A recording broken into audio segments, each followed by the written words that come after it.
Hey, we want to welcome you today to the Reach a Village YouTube channel. And today we have a very special guest with us. We have Dwight Martin. Glad to have you, Dwight, in the office today. And we're traveling together this week, and we're meeting with people, talking about, of course, the article that's still flowing out there in this month's Christianity Today. And so Dwight and I are just going to give you a little bit of an insider's look at how this came together and talk a little bit more in detail about some of the elements that they brought out in one paragraph in the article. We may want to expand on it a bit because there's stories behind it that we think you'll be interested in. So Dwight, it is good to have you. And good to be here. The Harvest Database, when we first started talking, when did maybe Kate, how many months ago did Kate first interview you? I think it's been quite a year, maybe 6 months or so. Yeah, just a little over 6 months ago is what I'm thinking. Up to that point, Kate had been talking to me, and I didn't know where the article was going to head. I didn't know the angle they were going to take, and all that developed rather late in the whole process. And it's up to the magazine. We don't have control over what they say about us or, even what they quote. We don't have any control over that. We don't have any control over the name of the article or anything like that. So it's a bit of an act of faith to interview. Honestly, to interview with a magazine, I've already learned. It's a bit of an act of faith. And even to be on a radio program that's pre-recorded, they edit it. So all of a sudden you may be very misunderstood. But thankfully, Kate did such a great job on this article. But the one thing she did do was put Mr. Dwight Martin as the first two words of this thing, and he didn't expect it. I didn't either. But it became very apparent that data in our age and analytics and people looking at data is a very important topic, and how it related to missions. They caught right away. Christianity Today caught that this was an important thing happening here. It's not like people haven't counted people before or counted villages or dots on a map. It's not like that at all. But the fact that it can be in such real time and the data gathering can be in real time, that I think that fascinated them. And the fact that it was in a movement that was happening, a church planting movement within Thailand. That fascinated them as well. So they basically took the approach to lead with the Harvest Database. Hey, give us a little history of the Harvest Database. It's not something you developed last year and just launched. I mean, this has been around for a while. To be honest, Harvest is the third generation of church database. Wow. This was something when I returned back to Thailand, as the article said. I'm a computer guy that went back to Thailand because God called me back home, if you will. And the Thai church said, that came back, who knew my parents, all the leaders, said, hey, help us develop a database because we want to reach all of Thailand for Christ.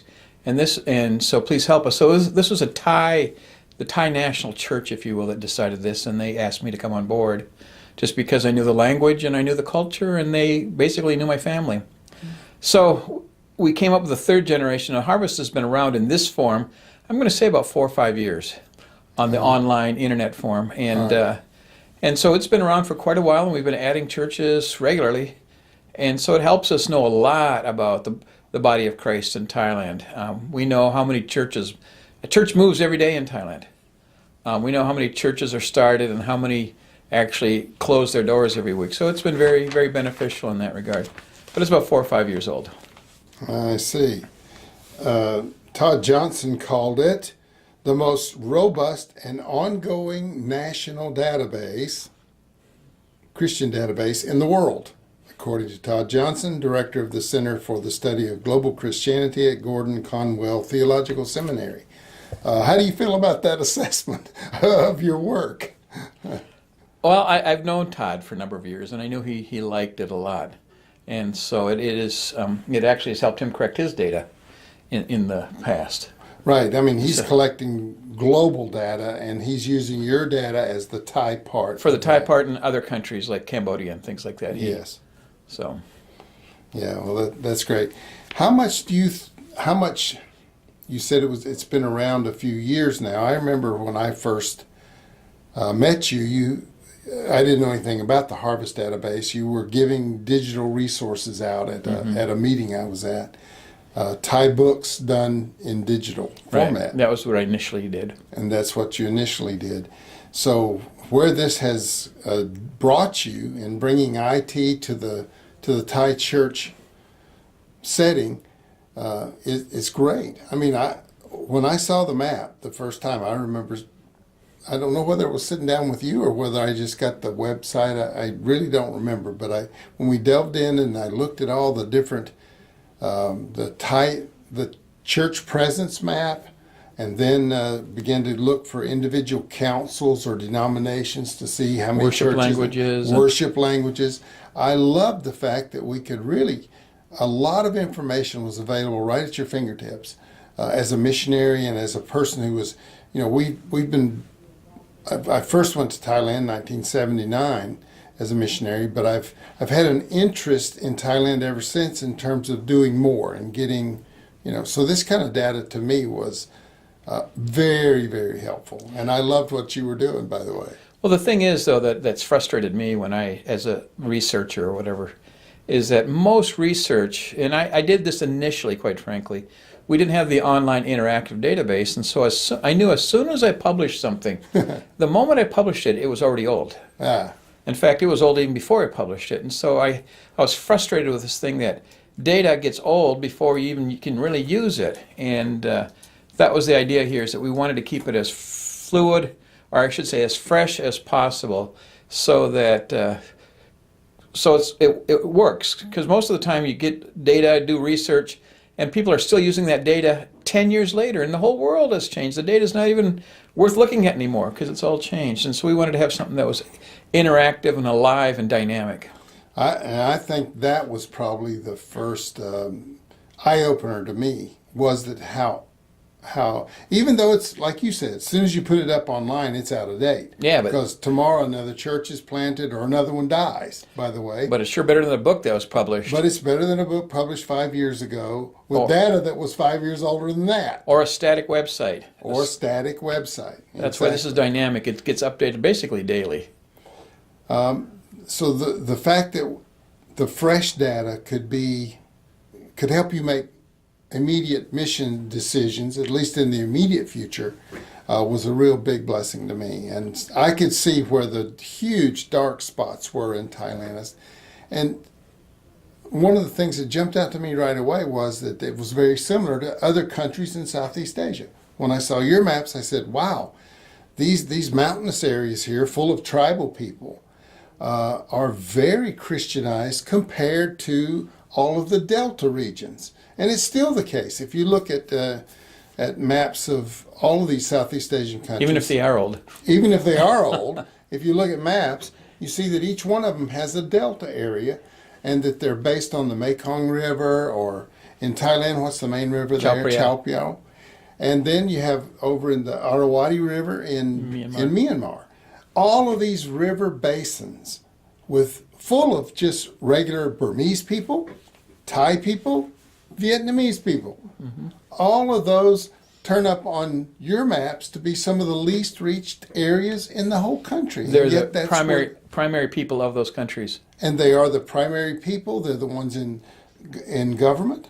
Mm-hmm. They're usually the ones that are sitting in government and primarily leading and running the country, and yet they're the most unreached people in the whole country. Right. The minorities are getting reached, but the mainland core group of people within these countries were the most unreached. I think that's what really stood out to me as we looked at the data. So as of now, how many villages are in Thailand? Go over that a little bit. I think Kate mentioned it in the article, but I don't think she's specific, but we have 80,677 villages, and the part that really, really struck me is that when I summarized the data down to the village level, it opened my eyes. Actually, it caused me to weep. Because I knew that my family alone had been in Thailand 70 years. My parents went in 1948.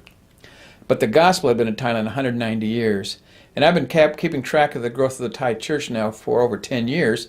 And then when I realized at the village level, when we go down to the village level, the gospel's only reached not even 5% of the villages. Oh my After goodness. all these years, including my parents and myself, we haven't hardly begun to spread the gospel in Thailand. And where we plant churches on top of each other. So the churches are mainly, if they are any in a province, they're in the major cities, or they're up in the northern part of Thailand, has 5% of the population and 50% of the Christians. I'll say that again. I think you need to let that one sink in. So in the northern three provinces of Chiang Mai, Chiang Rai, and Mae Hong Son, we have 5% of the population of the people of Thailand, the citizens, if you will, and yet 50% of the Christians, and most of those are tribal Christians. Wow. So, but so that you can imagine, the other 74 provinces hardly have any. My goodness. And that is what I've noticed. Even when I lived there were areas where there was absolutely no churches for miles and miles and miles and miles, not a single church. And yet, when you get into some of these areas, we're planting churches on top of churches. 3 denominations have churches in the same village. Same village. And we end up, and then all of a sudden, all of those churches need a well, and they need an orphanage, and so you've got all this Christian work piled up on top of 5% of the population. And that, you know what?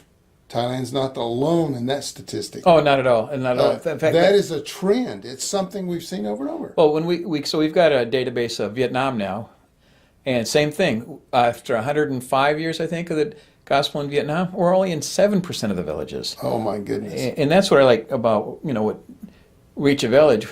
One of the key verses is Mark 1:38. Right. What does that say? It says, "Let's go to the nearby villages. That is why I've come." And it was Jesus himself who said that. And he was leading his disciples into the nearby villages and moving out from there. For years in Thailand, I spoke about we've got to go to these unreached districts and sub-districts. And I didn't go down to the village level. And I realized that was artificial. I realized after I came down to the village level, it's so much easier to spread the gospel village to village. If I say go to that district or that sub-district, it's a long ways away. And it may be 80 kilometers or 30, 50 miles, let's say. It's far, it's expensive, and you don't know anybody. And why go there? Why not just go to the next village? And as I see now in Thailand, it's just spreading. The gospel's just spreading. It'll get there, but all the people in between will have heard of Jesus. Right. I noticed the same thing, the same dynamics that you and I have noticed in Thailand are true for Cambodia, for Vietnam, for Myanmar. So the mainland parts of Southeast Asia are virtually unreached when it comes to the masses of villages. They're still unreached. I read a statistic. I'm not sure how accurate it is to this date, but that 85% of the money, missions money, is spent where there are already Christians. Actually, I think it's way higher than that, Bob. And it might even be over 90%. It's way higher than that. So when you think about, deploying missionaries and spending money, missions money, nationwide in America, most of it is going to where there are already Christians, and even in areas that are already pretty well Christianized. That's kind of like, whoa. Well, how much money is going into these totally unreached areas of a country like Thailand? Actually, it's very high. If you ever take the Perspectives course, you'll see the vast majority of missions money in the United States goes to countries like neighboring countries like Mexico and Haiti and things like that. True. I mean, like how many I went to Guatemala, and you sit there in the airport and there's like 50 teams surrounding you, short-term teams. And I'm just thinking, wow, a lot of effort and a lot of push going into that. So what do? Well, we turn our attention, and basically because of the data, it's, we realize that these dark spots need our attention. So Reach a Village is one of those organizations, as it mentions in the middle of the article, that has begun to turn the attention of missions onto the unreached masses in the villages. And people say, oh, why do you go to the villages? The cities are so huge and they're so full of people. Yeah. Do you know what sometimes the disparity of income can be in a city to a village? 50 times. They can make 50 times more money than a villager out there just doing the rice field. That means if you want to reach those people in the city, it costs you 50 times more to reach them. I mean, do the math. So there's a lot of things that need to be calculated. Data needs to be used more often to drive our mission strategy. And thankfully, we've seen that if you drive it into the village, your cost, the cost for reaching people in the countryside is much less than in the city, of course. And you don't have to travel those long distances. The local people can travel short distances by motorcycle, by walking, by bus, by truck. Bicycles.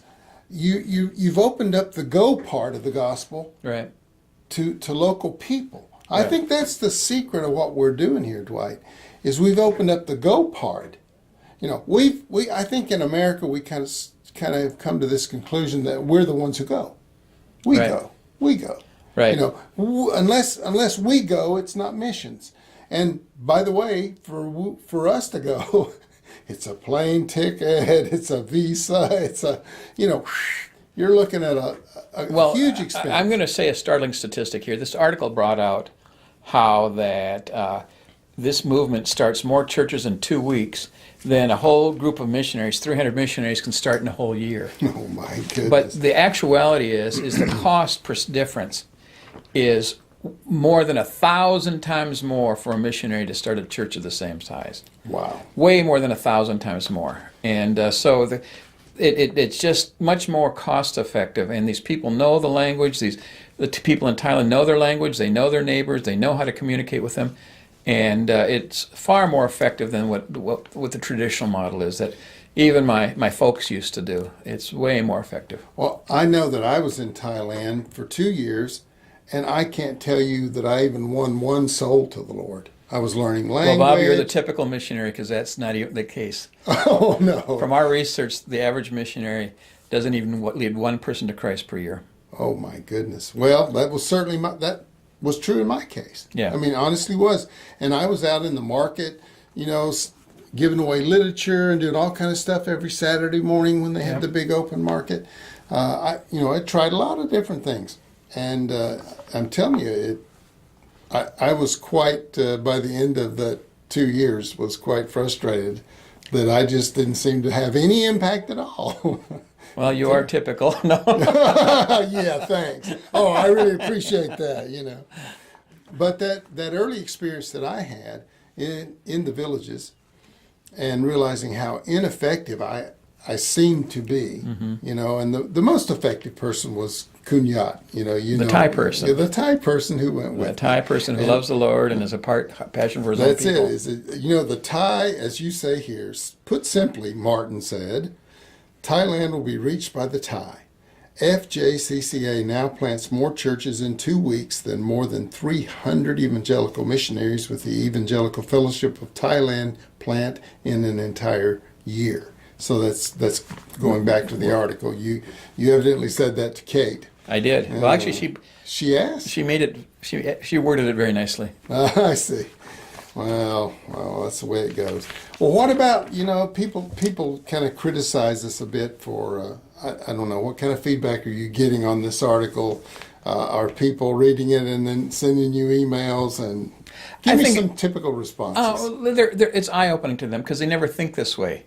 A lot of people think it's about the Western missionary going, and it's got to be the Western missionary, and they know so much more than the local Thai leader or pastor. For me, what's different about me is I was born and raised in Thailand, right? And so I have this view of Thai pastors very similar to what American would have the view of their American pastor. They hold them in high regard, right? And I held these Thai pastors in high regard. And then, so I would get kind of offended, actually, when a missionary would come over, and they'd kind of look down at these pastors because, like, they know more or something about them. And it was like this But I'm a Western missionary. I know better. And when they would look down on him, I knew what the Thai pastor felt because I'm there with them. Yeah. And so I got offended by that. And so, but that's very typical because they don't know. They come over very well hearted, but they don't know. They don't have the information. Yeah, and I would venture to say, you being born there in Thailand, that the Thai pastors would say more to you about how they feel than they would to me. Oh, absolutely. Not only that, because they know I was born and raised there, and also I speak Thai like they do. Yeah, it makes a huge difference. It makes a huge difference. So, I know that I would think that those kind of insights gave you more fuel to do the database and to really help the Thai churches to achieve their goals. Oh, absolutely. And I would be with them, and I'd hear their heart, and I'd hear what they really want to do for their own nation.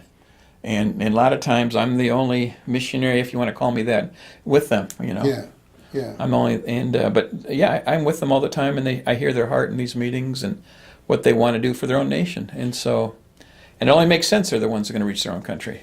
Yeah, as you know, the Reach a Village model is to go alongside. I mean, we've kind of adopted it as a model, what you were experiencing on a personal level, right? In terms of how we do missions. And the advertisement in the Christianity Today magazine, if you have the hard copy with you, says, explore how we do missions differently. Reach a village. How do we do it differently? And that would be my characterization.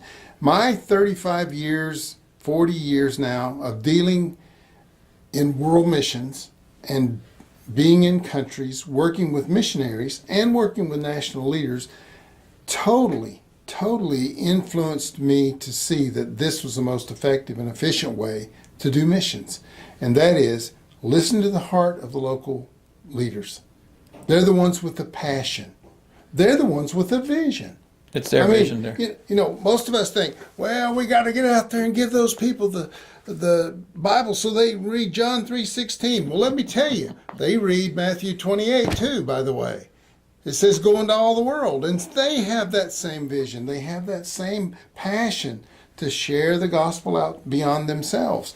And that's what I saw. I said, wow, when you give somebody a New Testament, when you get them into the Word, God's going to call them. He's going to call them. He's going to call them just as strongly as he does me. And they're smarter than I am already in their culture. So, wow, look out. Sometimes I say facetiously, so do you think it's going to be a Thai person that's going to reach the United States for Christ? Yeah, right. I mean, and they're like, well, what type of question is that? Or comment is that? And I go, well, that's like saying, do you think it's going to be a Western missionary that's going to reach Thailand for Christ? We have a part to play. We all have our part to play. But the realities of the world is, if the gospel is going to, come back to the United States, it's going to be the American person. It's not going to be a Thai person. No, exactly. And if Thailand's going to be reached, it's going to be Thai folks. It's not going to be a Western missionaries. I would challenge our listeners out there, and those watching this video, how did you come to Christ? Was it a complete stranger from another country? Or was it one of your friends, relatives, somebody close by? And I've done this survey, I don't know how many times. Every chance I get in a public, when I'm speaking into a very mixed crowd in a public arena, I ask them, how many of you came to the Lord through radio or TV? And I'm looking around like this. Very, very few. few. My goodness, one or two. And our research hardly says anything. Yeah. Hardly anybody. All right, and then I kind of creep my way down the list. Well, how many of you came to the Lord in a crusade? I'll even go that again. Okay, maybe 5 hands go up in this crowd of 500 people or 300 people, and the percentages shocked me. Because we hear a lot about media ministries. We hear a lot about. Because they're media ministries, right. And they're out there, talking about media. And, you would get the impression like, wow, a lot of people come to Christ through that. But even in other countries, when I ask this question to a Burmese church or to a Thai church or to a Cambodian church, when I ask these questions, how did you come to Christ? Number one answer is friends and relatives. Friends and relatives, absolutely. By far. All over the world. All over by far. So how are you going to accomplish the Great Commission in any country of the world? You better have a strategy that focuses on local people reaching relatives and friends out of their own passion, their own love for Jesus. That's the only, I don't see any other way. It's not going to happen. It's not going to happen the other way. But the only thing that I noticed that they lacked especially with this movement, that what they lacked, quite frankly, was, as I call it, gas money. Yeah, they provided I've seen that. They just were rice farmers. They were people that sold goods in the marketplace, and they worked diligently at what they did, but they didn't have the extra expense just to even go to the next village. They didn't have the money to buy a new baptized believer, a Bible. Yeah, exactly. And they didn't have, to get trained people, hundreds of people. We trained 500 folks about 2 weeks ago, and to get those people together to train them so they can go out. That was what they lacked. Right. They didn't lack the passion. They didn't lack the passion. They didn't lack the knowledge. They didn't lack the knowledge. They didn't lack the Bible skills. Yes. At all. I mean, they know how to read their Thai Bible and how to share it. The with gospel. Others. Absolutely, they know how to And they share refused a salary. We don't want a salary. No, don't. We don't want you to be our boss. No, exactly. The implications of that is be our boss, and absolutely not. To come alongside and put, as it were, fuel in a motorcycle tank. Yeah. Think about that. This movement, quite frankly, in some ways, it doesn't need us. No. We're just an accelerant. Yes. We're an accelerant. It doesn't need us. We're an accelerant to make it go faster. So whatever you provide, I mean, we call the term, what, a co-missionary, right? Yeah, co-missionary. We need folks to be a co-missionary that provides the fuel, the accelerant to make this movement move faster, is what we need. And that's the key piece here, is rather than sending $100,000 to send somebody over there, do you realize what it costs, how many churches we could start with the average cost of one missionary? Yeah, I know, because I can do the math. We've been doing the math.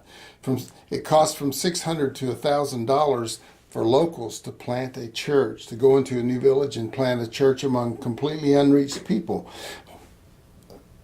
600 to 1,000 compared to what?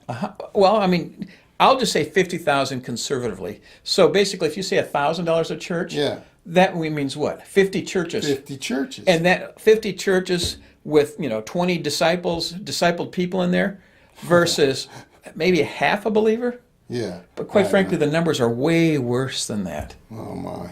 It's not 50 churches. It's way more churches that the cost for a missionary and then the local church. So that's a big difference. Yeah. Again, it's built. The real strength of all of this is what I saw in Pastor Somsak when I first got to know him. Mm-hmm. His Bible knowledge was just mind-boggling. But the reason this movement is growing, he's sitting out there in the morning. I walked out one morning, 4:30, 5 o'clock, to take a walk around and pray myself. And there he is. He's sitting out there in a chair, this big Sears and Roebuck size catalog, big letter Bible, right, large print, and he's out there poring over that at 4:35 in the morning, and then by the 4:35 in the evening, they're preparing the pickup trucks, loading things in, chairs and whatnot, going out to have evangelistic efforts inside a village somewhere. So I mean, that's what's fueling it. They could do this without us, except, like you said, there's some gas money. There's all this literature, the materials they need. There's the Bibles for all the new believers. And the training. And the training. New leaders is always training. New leaders. And whether you go to the leaders or you bring the leaders in, there's always these costs associated with it. A lot of times, they honestly can't afford to come to a training. They can't come to the training. They don't have they have enough to live day by day, but anything above that. Yeah. Most people don't realize that the rest of the world lives very much like Jesus' prayer says. We call it the Lord's Prayer. Give us this day our daily bread. I mean, right. In Thai, Ha Chow Gin Yin. Right? You know that one? Okay. Yeah, they that was one of their little almost an inside joke about, well, you go out and look for it in the morning and you eat it in the evening. Yeah. You know, it's a day by day existence for many people. And how in the world can they afford a $10 Bible? I mean, isn't that about what a Thai Bible's about $10 to $15, depending on the the version and whether it's the cover, leather bound leather or whatever, even more paper bound. But that's way out of the reach of people who make as little as they make in a day out on the farms in the villages. So by us providing those kind of funds, we're not interfering with, we're not buying the worker. We're just giving him tools and fuel. Tools and fuel to help things accelerate and keep moving. That's pretty simple. That's pretty simple. They're the ones they're the driving force. The Holy Spirit is leading them to reach their neighbors, their friends, and out they go. So, I'll give the example of Kalong. Kalong is actually first grade educated, but she has won thousands to the Lord and started many, many house churches. And here's her typical day. So first grade education, understand that. And she became a believer because she was miraculously healed. And so she said, boy, this God is real. This God, Jesus, is really real, and I'm going to serve him. So what she does is from 9 o'clock at night till 3 a.m., she sells kway or noodles along a busy road. Okay, to the cars that come by that late at night. She gets home by 4 o'clock and goes to bed, and she sleeps till 9 a.m. From 9 a.m., she gets up, takes a shower, gets all ready, and does her daily chores, family chores, goes to the market for selling kway in the evening again, until about noon or so. From 1 o'clock on till 8 o'clock at night, what is she doing? She's going out to village, either sharing the gospel in new villages with a team, or she's going around encouraging existing house churches. yeah. So, and that's what she does 6 days a week. And then on Sunday, she's a mother church leader, and so she's at the mother church. How many people do that in this world? Yeah, that's you're right. And I'm the kind of person who wants to help somebody like that. Right. I don't mind putting fuel in her tank.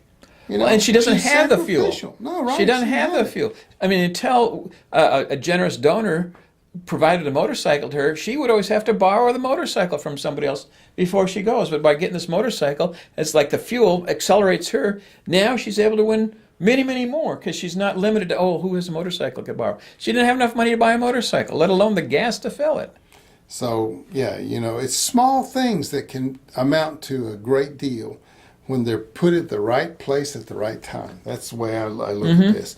So fueling a movement is an important part of what's happening in Thailand, and it's also an important part of what would happen in any country that has such vast unreached villages and unreached people. And yet, how can we help? Well, it's not me spending a lot of money to go out and try to win one person a year to the Lord. That's just not going to work. Not going to work. I can do the math. I can try to rationalize it out. It may make me feel good that I'm the only guy out there trying to do this, but that won't get the job done. Let the data speak.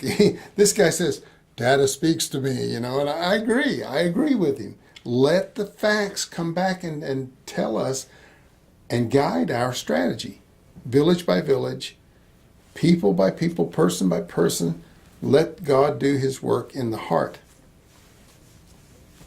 Now we're going to look at one other element that this article brought out, and it's one that absolutely scares some people to death. I think this is the one where I thought, a lot of people are going to comment on this. No, they don't comment on it. Okay. What piece is that? I shared it out on Facebook, share the article. This part they just don't talk about. Okay. And it says, Kraft wrestled with his role as a missionary in Thailand decades ago, comparing his potential impact to local believers who already knew the language and culture. Am I worth what this guy, and I know which guy that I was referring to, she was quoting from a story I told her. Yeah. What this guy is worth for kingdom impact, he wondered upon meeting a Bible teacher in a remote village he had been sent to evangelize. Absolutely. I went over with full intentions. As most missionaries do. Full, good intentions. Good intentions. Sold my car, bought one-way tickets. Good-hearted, well-hearted, full of good intentions. Dragged my dear wife and 2 babies into a mosquito net, into a malaria-infested area of Thailand. And you say, oh, wow. But not well-informed. Not well-informed. I didn't know anything. I honestly didn't know anything. And I was so thankful for Elder Yacht that we mentioned earlier, that he went with me and taught me. And not only Thai language did he tutor me in Thai, but he helped me see what day-to-day life is like in Thailand and how to reach people, win people. And I saw how effective he was even compared to me. What a Bible teacher. And yet he was just a bicycle taxi driver. He was working from the calves of his legs. That was how he made his living. Not very much money a day. No, back then it just was enough to feed himself. And just enough to feed himself for that day. Yeah. Give us. And yet he was far more effective than me with all my resources. I brought a little printing thing from the States, and I brought this and I brought that, and I watched him work, and it was just so much more effective. So what is the role, Dwight? Your parents were pioneer missionaries. Yes. So now look, this is 70 years later, 60 years later, 70 years later. We know what the Thailand missionary had to look like back then. I know that there were places where they had never seen a white person. My parents went to a place that's what my parents did. Never seen a white person. Never heard the gospel. Didn't know a thing about the name of Jesus. So, I mean, we're talking really, really primitive and pioneer conditions that your parents went to Thailand with. There was only 7,000 Christians at that time. 7,000. When by time, now there's about 500,000. 70 years later. Wow. Well, there you can see what the gospel does. Yeah. And, there is that growth, even though it's not enough. No, and the population has grown. Population. The population has grown quite a bit as well. Exactly. Well, what is the role of a new missionary? Kind of walk me through that a bit. From what you hear from the national leaders and what you yourself as a missionary kid can kind of bring to the table today. This last part of the article is the shifting Western role. Well, so one of the things I've observed a lot is missionaries come, like I said, I keep saying this, I think this is the third time. They're well-hearted, good, but not informed well. And so they come with their own ideas of what they're going to do. So a case in point is, I see many young missionaries come and say, I'm coming here to plant churches in Thailand. Okay. Well, that sounds like a noble cause. It's a very noble cause. But the realities is that they've never started a church in their own home country. And yet to think to do it in Thailand, a total different culture, different language, they're not sick. They're very, very few are accomplished to do that. Right. And so they come away, and then missionaries, unlike my parents' era where we had to take the ship over, missionaries don't last but 10 years. To learn Thai really, really well probably takes 11 years. I was told it was going to take me 12 years to really... Okay, but if you don't stay there 10 years... Right. So now we have this predicament. People want to come, they're come fired up, we want to go, we want to start churches, and we want to do this, but it's all about what they want to do. This is what we want to do. Right. Where they need to come and say, they need to come hands open. How can I serve the church? Right. Now, I'm not going to say there's not areas that the gospel is needed. I mean, there's some places like pioneer areas in this world, and that's still needed. We need missionaries, but we need to think long term. We can't think, we're going to be short term, and somehow we're going to do this. But anyways, come with your hands open. And so I tell a lot of my friends, or missionary friends that come to me and say, Dwight, I'm here in Thailand, this is what I want to do. And I say, well, how long are you going to be here? Good first question. How long are you going to be here? How long is to learn the language? Most people can't answer that question. I say, if you don't plan to make this your career, then you got to think of something that you can really do that's worthwhile. Right. And what I say to them is, look, you probably speak English really, really well. A lot of Western missionaries, that's their native language. And second of all, you probably know the Bible well. I mean, you wouldn't be coming over as a missionary if I hope you know the Bible well. Otherwise, got to wonder. But anyways, come and say to, let's say, a Thai church, say, look, I want to serve here in Thailand. I don't know how long I'm going to be here, but I speak English well. I have a heart for Jesus. How can I help you? Well, the number one way you can help is just say, look, let me teach English. Now, if you come over and teach English, you know, you can get a job, you can get paid, you have position in society as a teacher, high respect, you get a visa, and you have access. Right. And by the way, in Thailand, you can share and you can learn Thai all at the same time. And then you can actually share in Thailand, you can actually share about Jesus. It doesn't get better than that.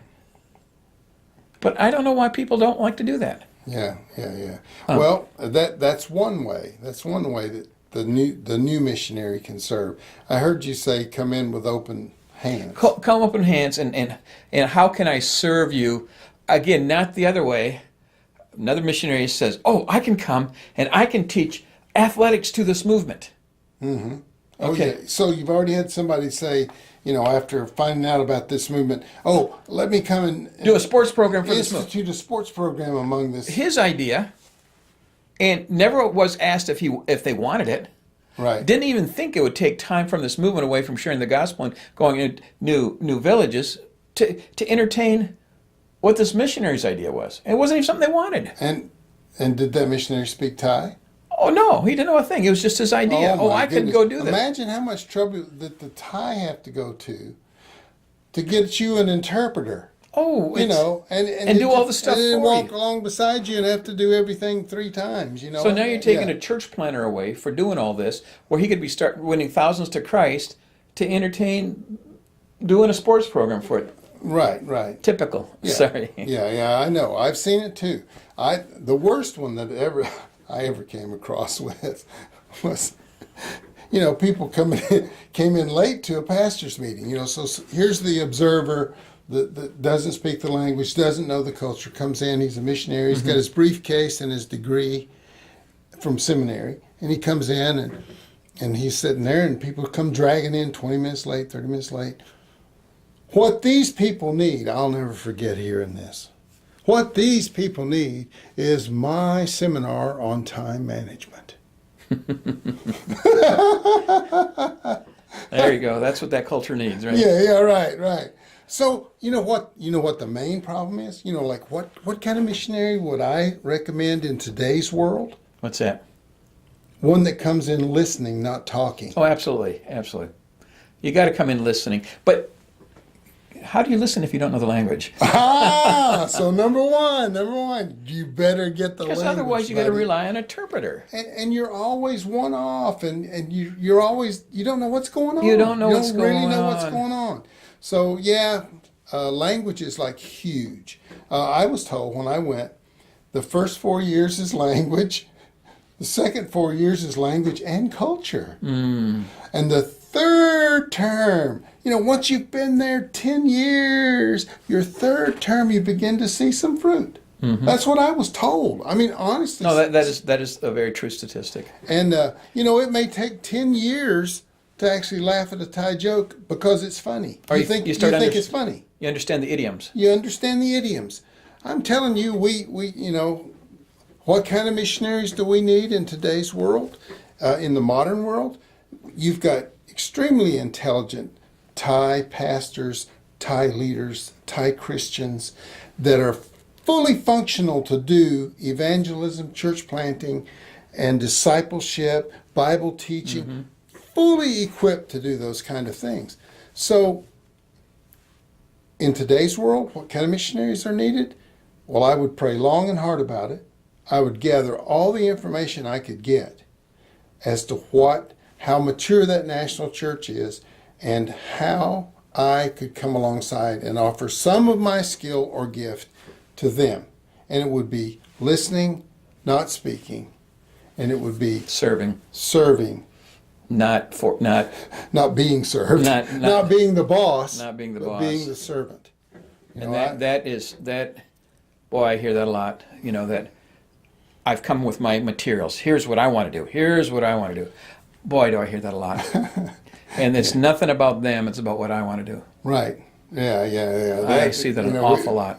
We need to check those kind of things at the door. I mean, the Lord intends for us to come along. And he said, I didn't come to be served. That's what Jesus said. I came to serve. I came to serve and to give my life a ransom for many. Yeah. You know, it's just like the total opposite of what we often see in missions.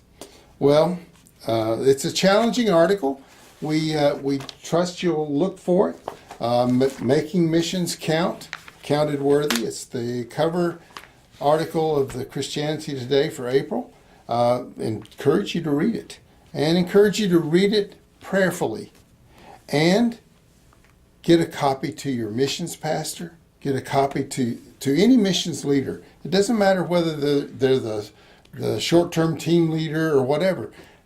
Get them into this article. It's time that we looked at what we do and how we serve from a different set of eyes in today's world, especially when you have 500,000 Christians in a country instead of 7,000? 7,000 when your parents went? And most of us were up the north, like they still are actually. Yeah. The Christians were up in the tribal areas even back then. Yeah, back then.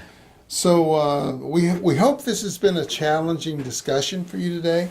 Again, thanks, Dwight, for being around this week.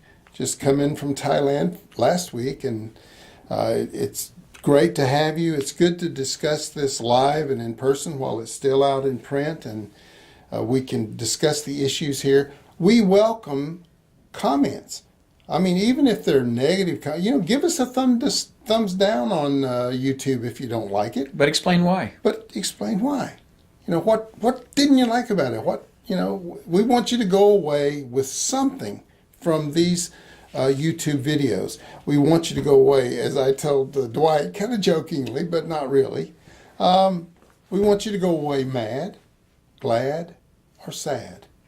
But you can't go away without being moved in some way by this discussion that's brought up in this issue of Christianity Today. We need to have a hard look at missions today.